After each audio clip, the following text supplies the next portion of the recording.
Thank y'all so much for hopping on here. I'm going to spotlight this video so everyone can see them. Hi. Hey. Hello, everybody. I'm so excited for this. Thank y'all so much for getting on. So this is recording. Go ahead and tell us who you are.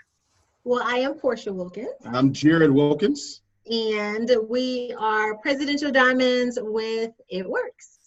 Excited about it. Absolutely. Hey, everybody. I see y'all in the chat. They're literally so excited to meet you. So tell us about kind of your journey with network marketing, kind of how you found this business, and kind of just how you got started with this company. Well, my journey with network marketing started in 2005.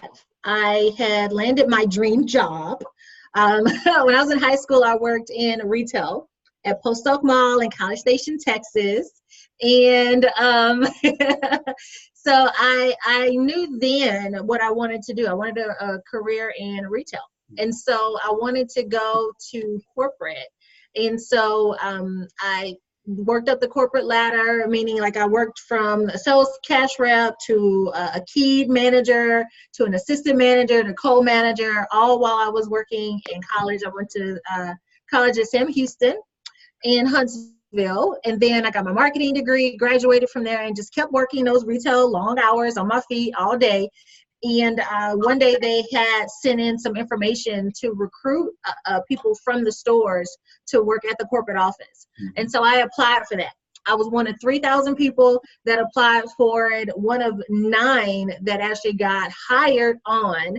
And the only person from Texas. So, you know, I was like going crazy ecstatic, you know, first year out of college, and I got my dream job, right? And so I'm living in Texas, right? And the corporate office for Limited Brands was in Columbus, Ohio. And this is how geographically challenged I was. My mom was like, "You're going so far away." I was like, "It's right on top of Texas." Like, what do you mean? I thought Ohio was Oklahoma.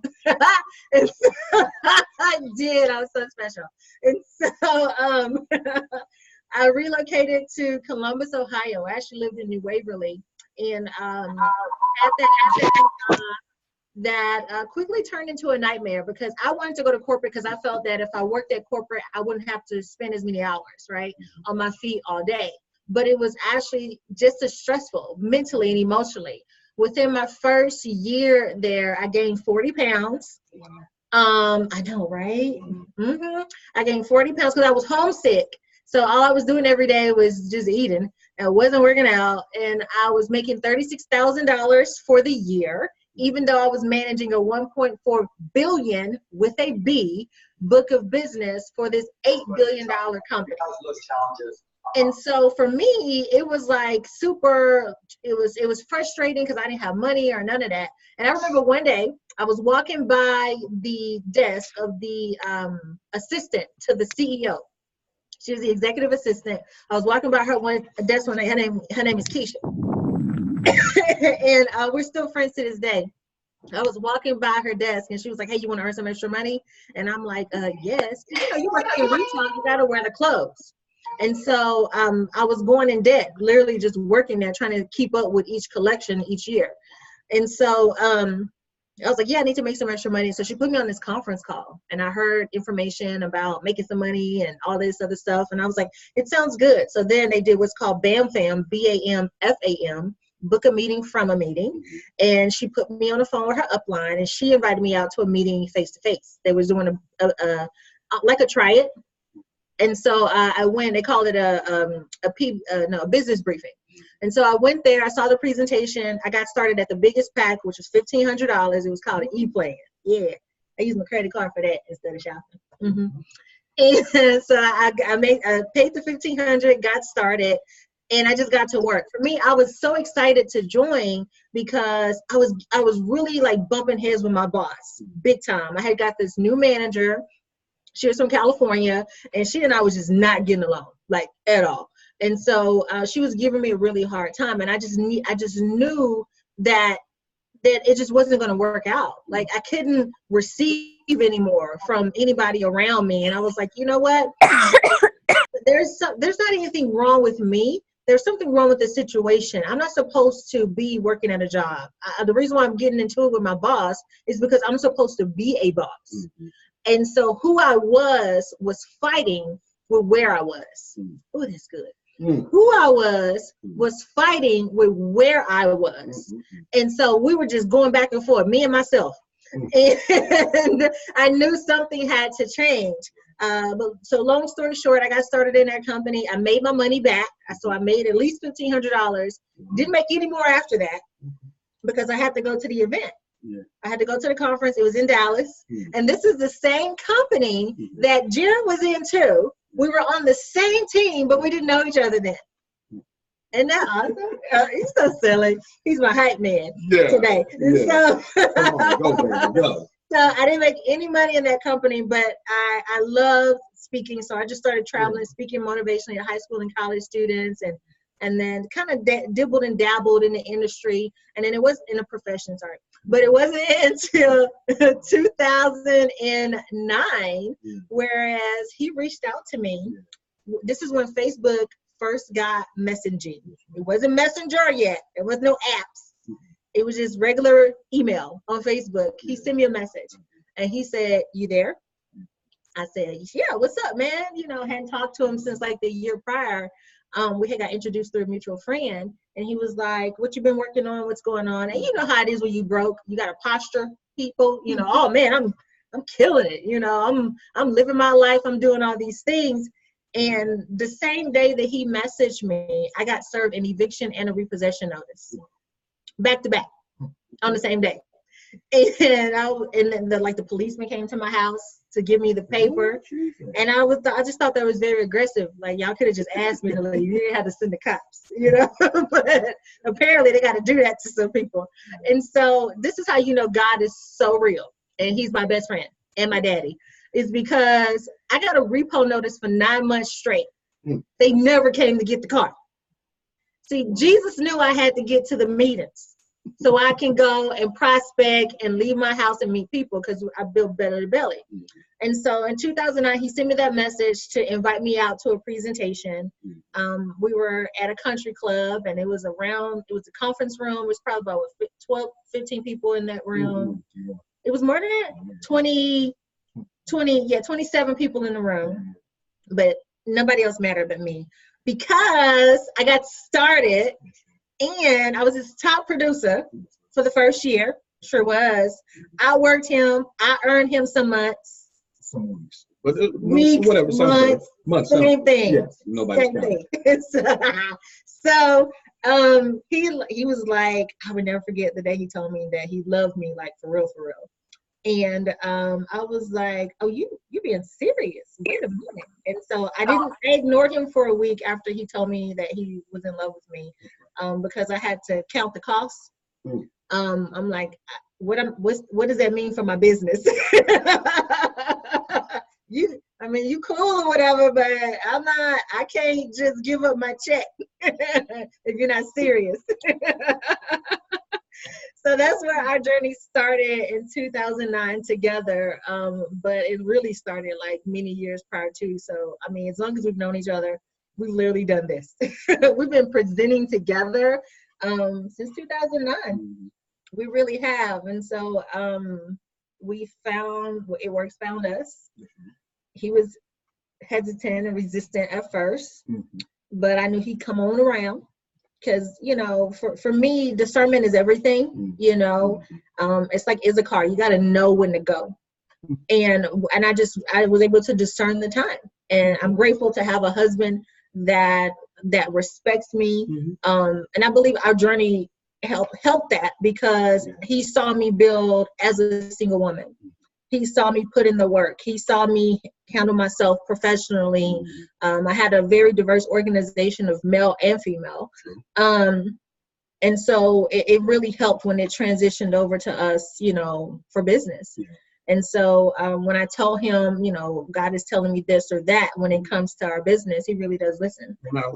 Yeah, and in our life, period. Yep. Every time we've had to make a big decision, transition or whatever, and I was like, God said we need to do this, he would listen. And it ended up being the right thing. So husbands, listen to your wives. Yeah, if you don't take anything from this, take that. I love y'all's story about how you got to go into the corporate office and you just said that you just knew. And you were like, I'm just going to wait till he realizes it because I already see it. That's all right. Yeah, you know, for us, because we've been doing this a while, a lot of times, you know, when people hear that we went to corporate and went through that whole experience, it's like, oh my gosh, you could do that. Well, after you've been involved in the profession for 15 years and built teams of tens of thousands of people multiple times on multiple continents and earned multiple millions of dollars, your thinking changes. You go from being a rookie to being a professional. Matter of fact, I want everybody to write this down. Every winner was once a beginner. Every winner was once a beginner. And so what do I mean by that? Our thought process, our imagination, our vision for what we wanted to accomplish and what we want to do was so much more than what it was in the beginning, meaning it had been stretched. Now, everybody doesn't come into the profession of network marketing knowing or having these big, lofty goals. I truthfully, when I really fell in love with the idea that I would do this, it was because I saw a gentleman's check, and his check was about $500 to $1,000 for the week part-time. And he was working full-time for a very successful company. Can't tell you the name of it, but its initials are IBM. And he was driving a SC Lexus, the two-door Lexus back then, and it was one of those beautiful cars.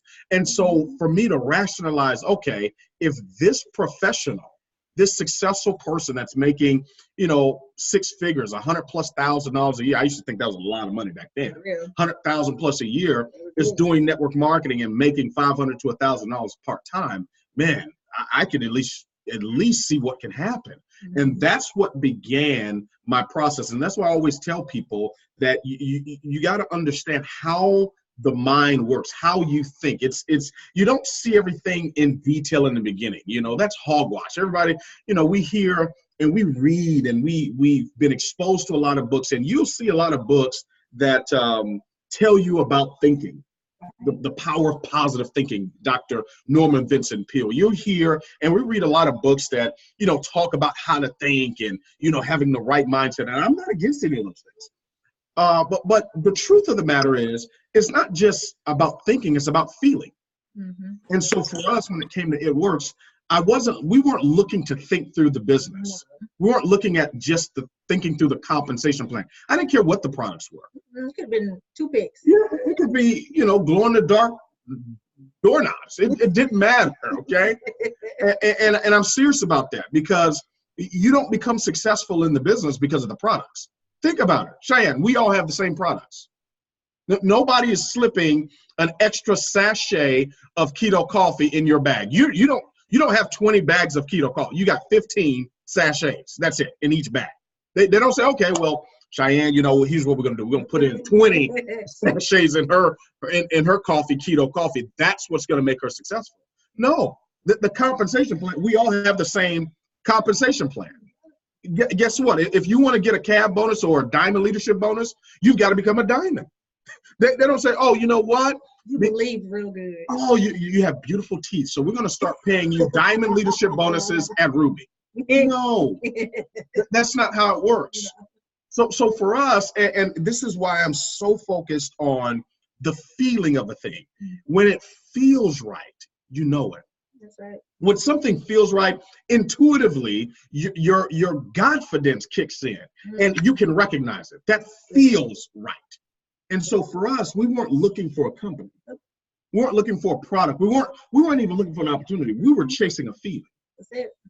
I knew for a fact that, you know, sometimes you reject things because of the perception, and we had a perception of It Works. We did. And honestly, if I be completely candid, our perceptions have been right. Right. The perception of It Works was, oh, that's the company with a bunch of white girls selling wraps. Right.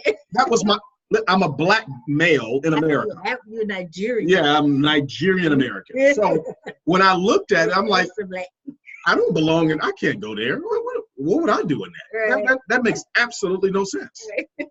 But sometimes you've got to lose your mind so you can come to your senses. Come on, somebody. Keep preaching, y'all. Would you write that down, please? Sometimes you have to lose your mind so you can come to your senses.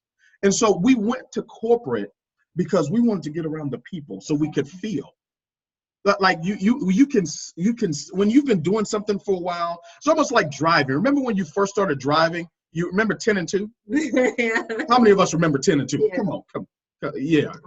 I'm noon. See, you're noon after a while. Right. You're noon after what Malcolm Gladwell talks about, 10,000 hours. See, how do you go from beginner to winner? Right. How do you go from disaster to master? How do you go from toe up to the flow up? To the glow up. How do you go from I have no idea to I got it now? Yeah. It's write it down, please. 10,000 hours. If you're working on something for 10,000 hours, I mean, you're beating on that craft. You're going over it over and over. You're reciting it. You're prospecting. You're presenting. You're following up. You're doing it over and over and over and over and over. You're putting in that time. Before you know it, you go from 10 to 2. Now you're driving at noon. You're just on 12. And watch this. You're on 12, texting or posting. That you on 12.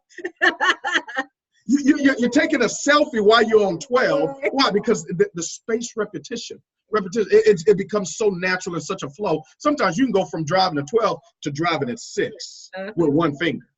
How many of us can turn? With your knee. Yeah. Oh, and you're putting on your mascara. You're putting in your contact. You're moving the steering wheel.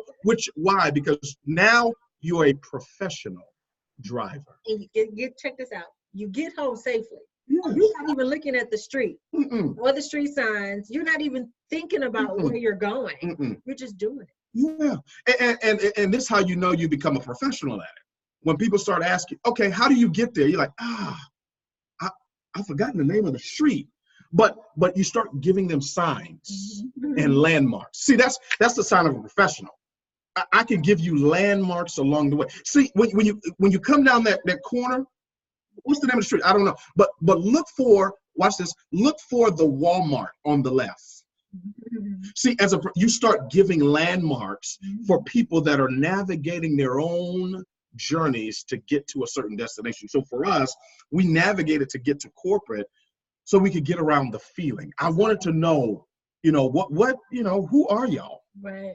Who's running the company? And every company says we've got the best product. Everybody has the best products. Best compensation. Everybody has the best everybody's got the best compensation. Everybody got the best everything. Everybody has the best system. Yes. The best leaders. Yes. The best everything. I mean, God is in every company.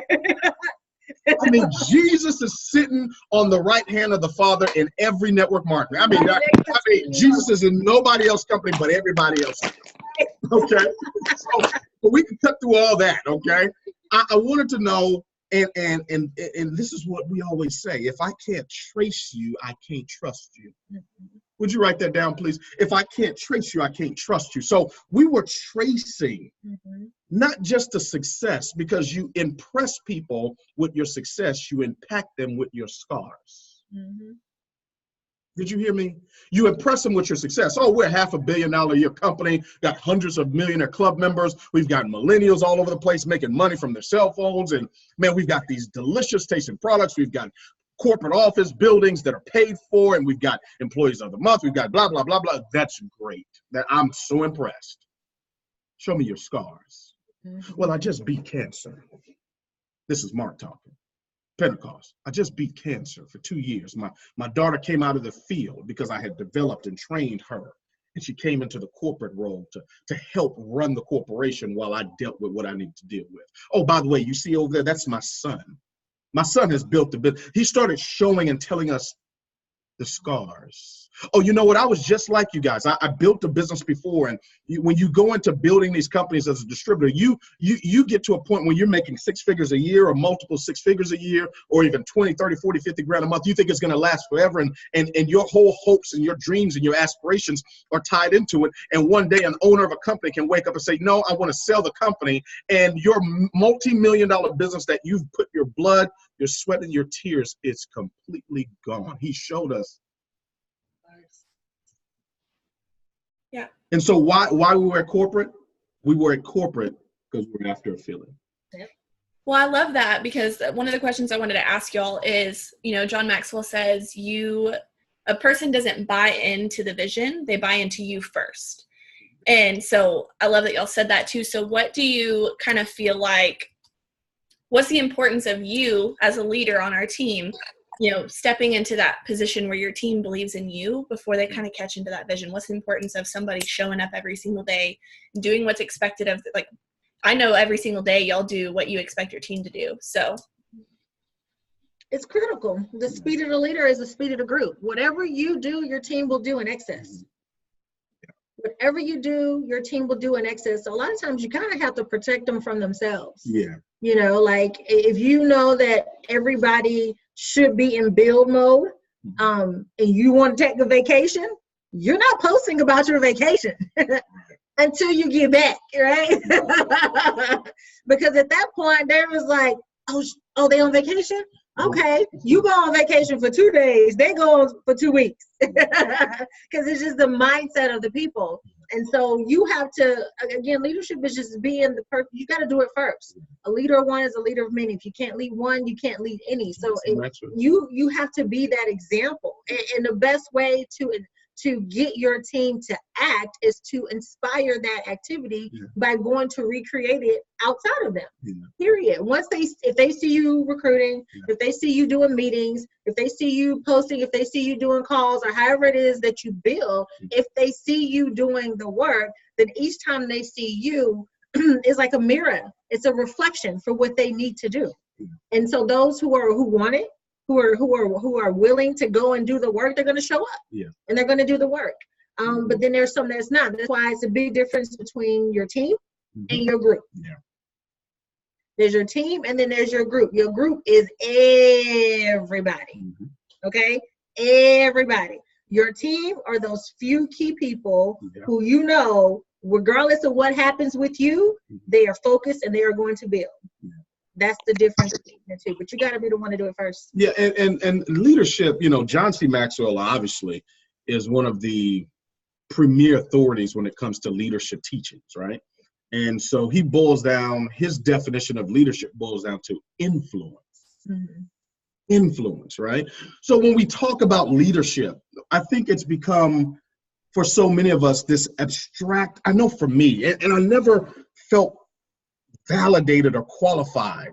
Am I telling too much? Can I be honest? Go ahead, bro. Validated and qualified to be this leader, because I thought I had to walk on water and I had to glow in the dark. I thought I had to lay hands and people are healed and they grow their businesses because I'm this great leader. And the truth of the matter is, none of us have ever arrived at leadership. You don't. Matter of fact, here's what network marketing is. Definition. Let me give it to you. Write it down. Never forget this.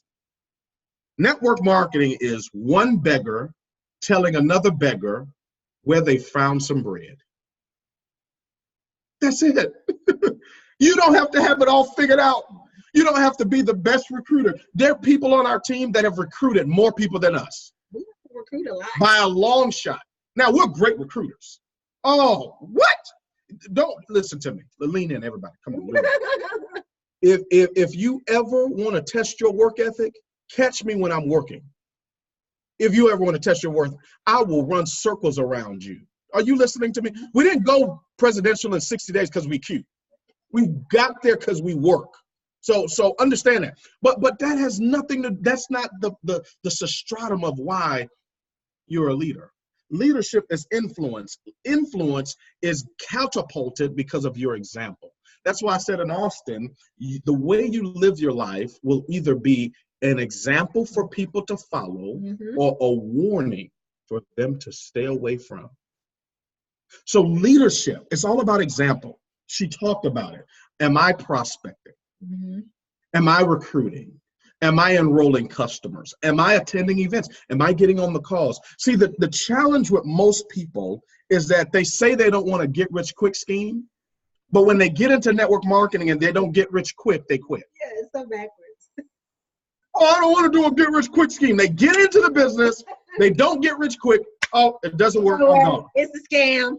And then they go and hunker down at a job for the next 30, 40, 50 years with no opportunity ever to get rich. Now, let me say this as my disclaimer. I understand unequivocally that everybody is not looking to make the type of money Cheyenne's making. Not everybody, I mean, the vision of earning, $10,000 a month or $20,000 a month, that's not everybody's goal. Right. The majority of people that are attracted to our business are looking for an additional $500 to $1,000 a month. That is what I was looking for 15 years ago. Me, I want to be a gazillionaire. I wanted to do that too, but I didn't have the belief that I could do it in the network marketing profession. You know what? I was being facetious. The truth is, I just wanted to pay my bills on time. Yeah. Like sometimes it's you can't picture what you want yet. Mm-hmm. Okay, you can't picture the new house, the new car, Mm-hmm. the vacations, the custom kitchens, and all. You can't picture that yet because of your situation, because of your environment. Yeah. So if you can't picture that, what you can picture is what you want to get rid of. That's good. That's good. So, man, I want to get rid of this credit card. Mm-hmm. For me, I was living off of payday loans with no payday. That's right. I have 4 payday loan companies in rotation, using one to pay off the other. Okay. I know it's so bad. It's so ethnic, but I made it through. So, but I wanted to pay those off. I wanted them to stop calling me, right? I wanted to pay my electricity bill on time. It's $8 million a month for electricity in Houston in the summertime because it's so hot. Like, I wanted to be able to just pay my bills on time. So you have to, as a leader, understand where your people are. If that person is in a place where, you know what, I just want to take care of my Starbucks bill. Yeah. I just want to take care of my grocery bill. I just want to take care of that. Then you have to respect that, while also loving and leading them as they're and exposing them to things so that their belief intensifies. Let me add to this leadership piece, Sharon, because this is so important. I'm glad you brought it up. And we could invest the next 2 days just dealing with this leadership, right? Because number one, I want everybody to write this down. Leadership is not a noun. Leadership is not a noun. It doesn't describe a person, place, or thing. See, when we think of the word leadership, I want you to understand leadership is a verb. The root word of leadership is lead. That's action.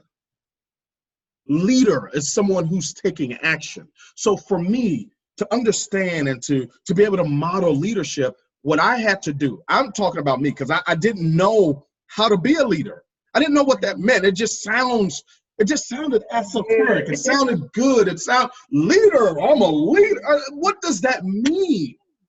So I had to get around the people that were being recognized as leaders. And you know what it did for me? It demystified the success. Well, watch this. I saw that they sneezed just like I sneezed. I saw that they had high, intense fellowship moments with their spouse. They was fighting. I saw sometimes they didn't bring lotion and they were ashy. See, little small things like this. See, I understand. I understand. You're like, no. I had to demystify it because she doesn't. They don't wake up. They don't wake up like that all the time. Now, I know a lot of. Oh, I'm positive I have no bad day. Hogwash. Yes. Some days I wake up like, why am I awake? I need to sleep some more. Some days I wake, I don't want, what is, you look at the volume, you look at you said you were going diamond and you hadn't even run auto ship. I'm going back to sleep. Can I be candid? And so we never make it to this lofty place of leadership. If the truth be told, you must die to who you are so you can give birth to who you will become. One of the things I always tell developing leaders is this. Don't look at my posts. Don't look at our social media in 2019 only. No. Go look at it in 2009. Go to Cheyenne's page. Go to her page. You know what I did? I went to your page and I started scrolling down. Yep. I go to the albums and what did she look like back then? What was she talking about back then? Why? Because it gives me hope. It gives me confidence. It gives me inspiration to say, if she can come from there to where she is, if he can come from where he was to where he is, then there's hope. there is I call it the portrait of possibilities for my life too. I'm glad social media running around when I was in college. Yeah. It didn't exist. Time Hop does me dirty sometimes because it pulls up my black, green, and bling posts from the very beginning and stuff that literally I don't even know how I got to where I am because it was so bad. But so I know that there's so many. I wanted the Zoom to really just be focused on, vision. A lot of times you don't see it when you get started. You have no idea what you want. Heck, I thought the only product we had was wraps. I had no idea the possibilities that you could have with this. Like if I would have told myself 2 years ago that I would be where I am now, I would have laughed because I didn't even understand. So a lot of us, my whole team is pretty young. So they see $10,000 or $20,000 and they're like, what? Like, I can't do that. We have so many limiting beliefs. So what would you say to those people who feel like they don't even know that they want these things because they have so many things telling them that they can't, or they can't get out of their own head to get to where they want to go? Your brain works in two ways. And I was listening to this earlier, and I'm so glad I get to share this with you all today. Your brain works in two ways, either by direct or by default. Direct or default. When your brain is operating by direct, that means you are conscious and you are being intentional about what it is that you're doing. But we all have a default setting when it comes to life and certain things. And it's that default setting that sometimes drags us down. So you have to retrain the default setting for your life. It's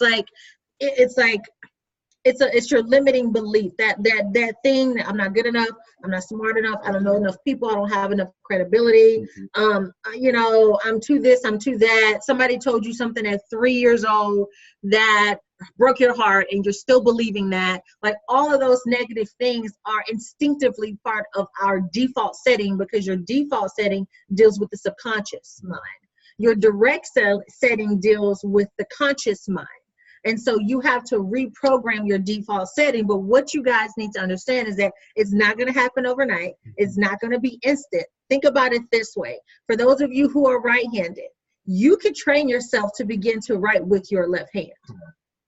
But just like I do, starting out, your penmanship is going to be horrible. Right. If you're left-handed and you want to train yourself to write with your right hand, your penmanship in the beginning is going to be horrible. You got to learn how to actually hold the pen the right way.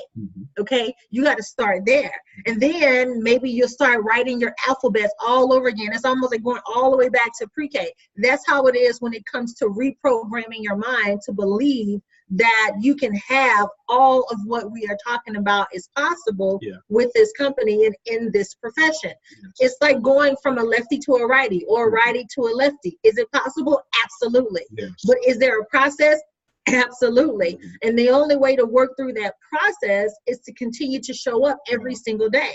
The only way to get better at writing with a non-dominant hand is to keep practicing every single day. You're going to have to go through a lot of sheets of paper, messing them up. You're going to have a big pile of trash in the corner of the room from all the paper you messed up from all your scribbling.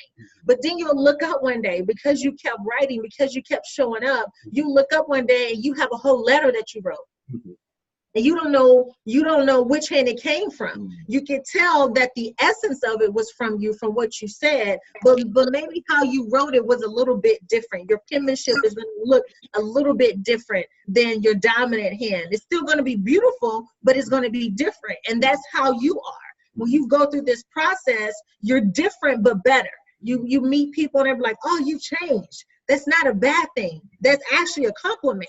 They may be trying to say it to take a shot and take a dig at you, but in truth, it's an actual compliment because who wants to stay the same? Nothing is ever stagnant. You either growing or you dying. And so if you're not constantly evolving and changing, then that means that something is holding you back, and that is possibly that default setting. It's that thing when you're growing for a goal. I'll never forget this. In 2009, 2010, I had about 5 family members pass away, like they were just dropping like flies. And it was like every single time I was going after a goal, And Jarrod was there the entire time. Every single time I was pushing for a new rank, pushing for a new goal, somebody would die. Something would happen. Like it was something traumatic that would completely take me off focus. But then I quickly, because that was my default setting, was to be sad, to be depressed, to cry. But then I began to retrain my brain and recognize that that opposition meant I was in position. It meant that, you know what, something greater is on the way. Why am I being, what I'm doing is good. Why is so much stuff happening to me that's bad? Why are these thoughts creeping up? Why are these things happening? Why are these feelings there? That's because there's this battle with who I am, with who it is that I want to become. You have to fight that. You got to have that fight with yourself mentally and emotionally, so you can get past whatever it is that's holding you back to get to that other place. And so once you identify what your default setting is and be honest with yourself, when this happens, that happens. No matter, you got to be honest with what that default setting is, because that's the only way to change it. When you get your cell phone, hashtag team iPhone, when you get, I'm gonna pray for y'all Android people. But when you get your cell phone, the manufacturer has a default setting already on it. You understand? And so what you got to do is go in and customize it so that it fits you. You might put a case on it, like that's our vision, 100 million. That's our case, okay? My screensaver for my phone, ladies and gentlemen, like I keep in front of me what I want inside of me. It's money. And so every time I pick this up, I'm focused on what my goal is. So I had to take what was default and customize it to where it is I'm going. And you got to do the same thing with your mind. And you got to understand it's a process. So every time you get ready to do something in this business that makes you feel uncomfortable, think about, man, if I was a righty that's trying to train my left hand, or if I'm a lefty that's trying to train my right hand, it's going to take some time. It's going to be a process. You know, I mean, you think that it sounds crazy to think, man, I'm trying to learn with my left hand, but I'm not good enough. I'm trying to write with my left hand, but man, I'm not going to amount to anything because that's what they say. You don't think about those things with something as simple as writing with your non-dominant hand. But it's the same principle applies when it comes to doing any kind of thing that's outside of the norm. You have to cancel that. Remember, I said in Austin, the thought you don't cast down will take you down. So when that limiting belief system, when that default setting shows up and it's not in alignment with where it is that you're going, you got to tell yourself, nope, I can't do it. I am a diamond. I am going to recruit X amount of people this month. My team does honor me. They do respect me. They show up to meetings on time. They show up to trainings. They show up to events. They're fired up and excited. I've recruited so many people that's like me. You know, you have to begin to speak those things every single day to reset the manufacturer setting of that default to customize it to where it is that you're going. So good. Oh my gosh. So today I went live in my team page and I was talking about how, you know, it's not a straight shot to the top ever. There's always going to be things along the way that hold you back, that start you over, that distract you, just like you were talking about. So what is the importance of having that really strong why, that vision of where you're going when things like that happen so that you can get right back up? It's the only thing that keeps you here. It is the only, I promise you, people are going to lie to you. They're going to tell you they're going to do something and they won't do it. They're going to say they're going to be somewhere and they won't show up. They're going to watch something and they will never open it. Matter of fact, I call them the 4 mental enemies. Write them down. Number 1, rejection. People will reject your message. They'll reject you. They are going to reject your message over and over and over and over. Get used to no. Right. get used to it. It's you've got to make no your daily vitamin. Why? Because you're going to hear no a lot. And most people won't say no, they'll do no. Because they don't have the courage to say no. Right. Yeah, I'm gonna try to make it. I will try to watch it. That's no. Right. There is no trying. To try means to fail with dignity. Write it down, please. Yes. So rejection. That's number 1. Number 2, deception. They will deceive you. All of us here have probably had that person that we knew, that we thought was going to be, do, and have more in the business. And guess what? They just didn't do it. They got to Ruby and they flamed out. Ran the Emerald, can't find them. They've joined the It Works Witness Protection Program. But we've got people that died at Diamond. They died at Diamond. Like, they hit Diamond. We're like, okay, you're about to start getting your coded bonus, but am I blocked? What happened? Watch this. They're in another company right now, dying. Yes, that is the worst. That's the worst. I'm telling you, deception. Oh my God, if you can overcome these 4 mental enemies, you are going to make more money than you know what to deal with. It's the deception is real. Rejection. Yeah. Make know your daily vitamin. Uh-huh. Deception, people are going to lie to you. They're going to manipulate. They're going to say one thing and do another. This is why I always tell people, you can't talk yourself out of what you've behaved yourself into. I know. Did you hear me? You cannot talk yourself out of situations that you have behaved yourself into. The real truth of the matter is, all the personal self-development in the world, all the books, all of the seminars, all of the CDs, all of the videos, they all boil down to telling you 2 things. Number 1, stop being lazy. And number 2, don't quit. That's it. All of that, at the end of the day, the bottom line is stop being lazy and don't quit. Yeah. You name the book, doesn't matter. Name the seminar, name the sermon, because you know what happens when we start going through these mental enemies. Your proclivity, your natural inclination is to make an excuse. And you know what an excuse is, right? Mm-hmm. It's a well-planned lie. Default. You make the excuse for why it's not working. You make, I'm not the right color. That's why it works. It's not working. I got to quit because I'm black. I'm just being candid. I already talked to all the white people. I can't. Yeah, I can't do it. It's too many clicks. I'm not a part of the It Works clique. It's too many clicks. I'm not in the little click thing. So I got to go. Excuses start show. And watch this. What happens is those excuses start in your mind in the crevices of corners that you haven't dealt with yet.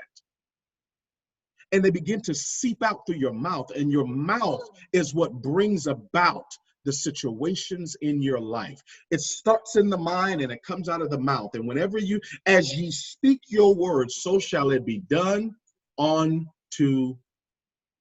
Preach. Third mental enemy is attrition. Mm-hmm. People quit. Oh my God. You quit? What? You said you love the Raps. You said we were going to be married to death do us first. You said greens on the go. You said keto coffee. You were going to stay in this gym. Yeah. And then they quit. But guess what? People quit everything else in life. And we don't have a problem with it. How many people started the gym January 1st? Come on now. They bought the intergalactic gym membership. I mean, the membership where you can work out, watch this, anywhere in the country. I mean, covers anywhere in the country. It comes with the spandex, the little tank top shirt. You done bought the little socks. You got your little bottle. You're ready. Day 1, January 1st, they're ready to go. I'm going to lose this weight. I'm going to do all this. I'm going to be an Instagram little model. I'm ready to go. I got my little, contouring, everything. And by January 8th, they quit. And the little socks. Somebody said little socks. Yeah, they got the little socks. you know them little socks with the little shorts. And I mean, because this time you're really gonna do it. You're really gonna do it. Right? You done bought all this stuff. Ain't bust a grape. Ain't lost a pound. You quit. But watch this. Nobody goes and says, "Oh, the gym's a scam." Nobody says the gym's a scam. The gym has millions of people on auto ship, paying they $50 a month. They're $80 a month. And it hadn't been all year. My mama. My mom. She's a prime example. I can't go walking. She went and signed up for the 24-hour gym members. Now I go every day. I'm in there working out. I ain't seen her in there yet. Bought it and paid for it for 6 months. She was paying for it. So here's the thing. Attrition is normal. Do you know how many people say, I mean, you're the love of my life. Oh. You complete me. Oh, the words. I mean, these guys, you got to watch these dudes, man. They be coming up with some beautiful words that they never live up to. You don't lead with your words. You lead with your life. Come on, somebody. Did you hear me? Write it down. You don't lead with your words. You lead with your life. Oh, I love you. You're the apple of my eye. You're my Apollonia. You're everything to me. You complete me. The ham in your burger. Yeah, I'm walking down the aisle with you. The chocolate in your cheek. And watch this. 6 months later, they're divorced. They're on TV on the divorce court. 6 months later, she can't stand him and he can't stand her. Right. Attrition. Do you know 50% of marriages end in divorce within less than 2 years? That means out of 10 people, 10 couples that walked down the aisle, 5 of them come running back. Oh, it was a mistake. She's not. No, she don't cook. He don't make no money. They get attrition. It happens in the business. Happens. You will look up and they'll have joined this company, joined that leader. You know what people try to do? And let me release some of you leaders from the mental myopia that people will try to lay at your altar. Watch this. People will try to make their mentors their messiahs. They will try to hang us on a cross and expect us to raise from the dead 3 days later. No, it's not happening. No, I am not your messiah. You still got to go prospect. I don't care if you do it online, offline, on the side of the line, near the line, around the line, however you do it, you still got to do it. And then the fourth mental enemy, this is apathy. Apathy. Oh man. Now apathy is this one's tough. I'm not gonna lie to you. I'm your boy. I'm your friend. Everybody, take a deep breath, please. Apathy. This the one that gives you crying closet moments. See, the other ones you can get through that. Those yeah, you'll mature fast, matriculate through them. But apathy is when you've poured your life into somebody. Apathy is when I personalize your pain. I know your child's name. I know your mother's name. I've been at your house. I've cried with you. I've wept with you. I've become endeared to you. I'm in the fight with you. I've got your back. And all of a sudden we have a falling out, or all of a sudden something doesn't go your way, or somebody said something sideways, and that person that you've poured the last 2 months or the last 2 years into, the one that you said, we're going to walk across the stage together as diamonds. We're going to walk across the stage of green carpet together as Prezi or as ambassador. The one that started off with you, or the one that you picked up on the side of the road, the person that you thought and that you knew that was going to be my friend. That's the one that quits on you. And then what makes it more egregious is they act like you never helped them. They act like you were never there. They act like you weren't the one buying the dinners. Come on now. They act like you weren't the one driving to the meetings. They act like you were the one not doing the trainings and the conference calls. And they act like you were not the one that had been there all along. Apathy. Oh God, if you could deal with the apathy that network marketing deals to you. If you can grow through the various vicissitudes that you have to endure because of the apathy. And I know some of you think it's so esoteric right now. Oh, it doesn't take all that. Is it really going to happen? Oh, baby, keep on living. Living, bro. This is year 15. This is chapter 15 of our story. And when I tell you, when I've seen people, oh God, people that when they started with us, couldn't even afford to pay their rent. They were selling furniture to pay their rent and started working with us. We invested time and money and care and concern and trained and developed and cared about you. Now you're making $10,000, $20,000, $30,000 a month. You're making more money in a month than you made in a year. And all of a sudden I become your nemesis. Now you don't edify me from stage anymore. Now my name,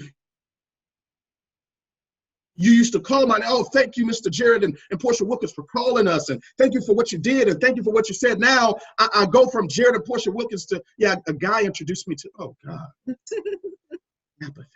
If you can deal with the emotional toll and roller coaster that comes with the stage of apathy, what keeps you, listen to me, people, what keeps you is the untaught and undenying vision that becomes so permeated in your spirit that even when you quit, it resuscitates you and causes you to breathe again. Yep. Mic drop. I love it. So one thing I got on from a Zoom the other day was she was talking about how we are kind of selfish to say we're not worth things because God knows that we're worth things and already has our vision planned out for us and knows exactly what's happening. And I think the biggest thing is that we want all these things to happen. We want this promotion. We want this car. We want this house. We want all these things. But God's giving us the tools and a lot of people aren't using them. Mm-hmm. So what do you say about that? Well, I mean, first of all, I'm sorry. I just had to laugh at Samantha. What's Samantha saying? Loving y'all. It's hilarious. Listen, I mean, what good is a tool if you're not using it? Yeah. You know, if it's there, then it's there for a reason. We always say, don't tear down the walls until you know why they were built. Don't tear down the bridges until you know why they were built. Like the systems, the tools, the resources, the things that are in place are there for a reason. And so coachability is so important in this profession for you to be able to grow. You can't ever feel and act like you've arrived. Like we don't do that. Like we know there's so much more for us to learn because of what we've been exposed to. I mean, we got friends in this profession that are earning $250,000 a week. Like there is no lid. I mean, you know. And one of them is 28. One of them 28. And so just when we thought we was doing, I'm going to be 38 next month. Hey, 38. Yeah. You better say it, sir. Yeah. But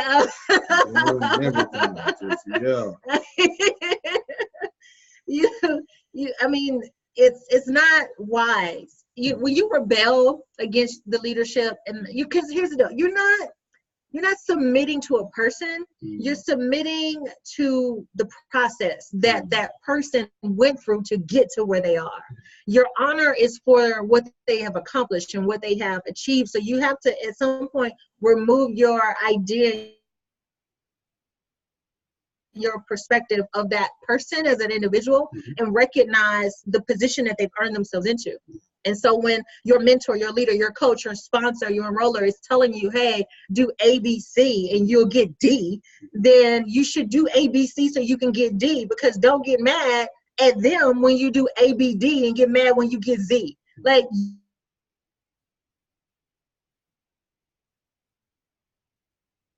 and it didn't work out for you. You thought you had it all figured out. And here's another thing that you all need to understand for those of you who have, higher degrees, MBAs, PhDs, ABCs, and all of that. This is not that. This is not that. I don't care what you did before. That's different from this. This is a whole nother ball game. We've had so many people who are so smart and so sharp and so astute and so professional, even millionaires and whatever it is that they do, and they still have to submit to the flow here, because this is not that. You can't take that same strategy, that same system, that same mindset, that same approach and do it over here. It doesn't work that way. So it would be wise of you to respect the counsel that is before you. Wisdom is learning from the mistakes that other people have made. That's being wise. So if you're walking through the desert and I know what a landmines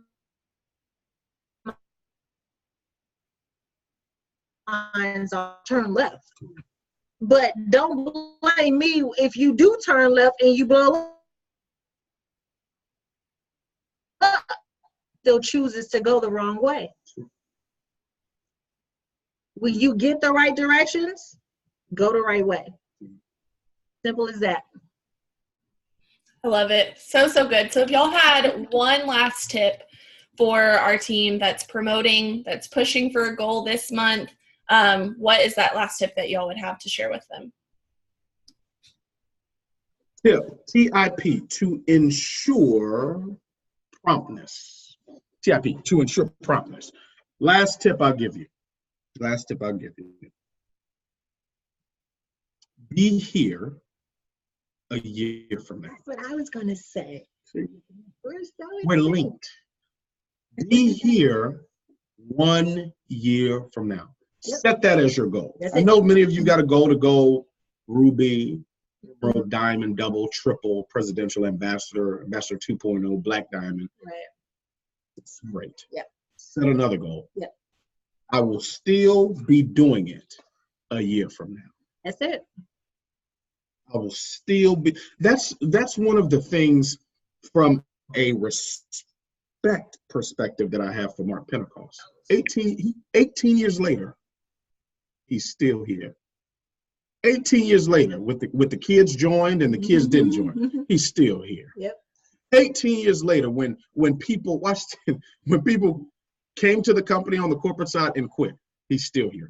18 years later, how many executives has Mark Pentecost had to quit? Right. How many rubies? How many emeralds, diamonds, double diamonds, triple diamonds, presidential diamonds, ambassador diamonds? Watch this. Black diamonds. And he's still here. Be here a year from now. That's my tip too. So good. I love it. Y'all are so special. Thank you so much for taking your time out of your night to do this for us. I know that y'all just changed some lives. So everybody make sure to tell them thank you. And we are cheering y'all on to Ambassador 2. I hope y'all have a great rest of your night. Bye, y'all. Congratulations. See everybody. Bye-bye.